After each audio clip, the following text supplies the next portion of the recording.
A 24-hour shooting spree ends with 3 people killed and 3 others wounded. Eulalio Tordil arrested in connection with those shootings in the Maryland suburbs of Washington, D.C.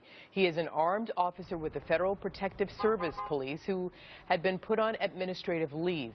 His alleged rampage began with the shooting death of his estranged wife, Gladys Tordil. Police say she had recently obtained a restraining order against him.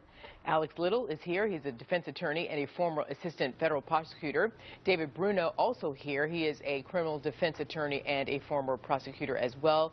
David, I start with you. Why does it take so long for a wife to be taken seriously? It seems always until after the wife has been killed that the case gets serious attention and it's too late. Why does this happen? Sure. I mean, this does bring attention to these restraining orders, and there's a process that takes place, and ultimately, if these restraining orders are granted by a judge, it only gives them certain protections. It's really a court order that prohibits contact and things like that.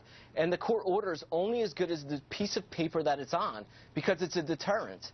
Sometimes defendants will violate the court orders and then they're charged with contempts and other charges, but it's merely being arrested and going to court. So unfortunately, while restraining orders are very important in our process, they are only as good as the paper they're on. So Alex, what's your take on this? I mean, is there something in the works that perhaps somehow these people can get legal assistance, police protection? Sure, there are things that work, and it's more than just a protective order. I mean, I think the communities that deal with this problem of domestic violence better have resources available for women to be protected, to get out of the relationship, find a safe place. Because if you have an individual like Mr. Tordil who is bent on hurting a spouse, you need to separate the woman from that situation, get her somewhere safe. And so it takes more than just this piece of paper. It absolutely takes community organizations working with police to make sure that women can be safe. Okay, but is that easy for people, women in particular? We understand that sometimes that women are the abusers, but mostly it's usually the men. So we're going to stay with that gender. So I wanted to ask, and David, I'll follow up with you on this one, because based on what Alex says, that okay, they can go to a facility. If so, this guy went to a shopping center, or to a high school parking lot. Pardon me.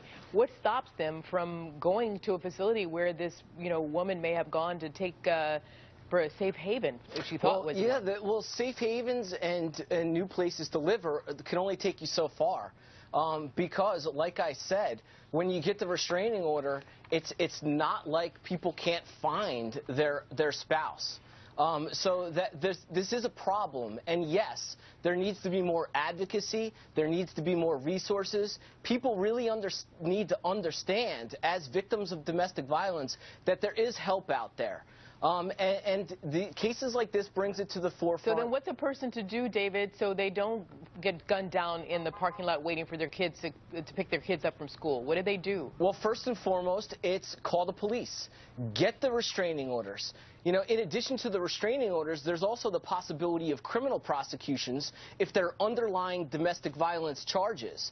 Then the prosecutors get involved. Then they can be prosecuted and potentially put in jail. Alex, this all takes time, and this is the problem. These women are left vulnerable while this paperwork is being done and this case is moving through the system. And Arthel, I think there's something as men on this panel that we need to say, that there is a responsibility of other men in the community to step in and play a role, whether it's people who are neighbors, who are friends of the family here, to say we're not going to let anything happen to you. And I think that's critically important, and we as a community have to take a better responsibility of protecting women when they're in this sort of situation. We need to listen to them, and we need to find ways to help them.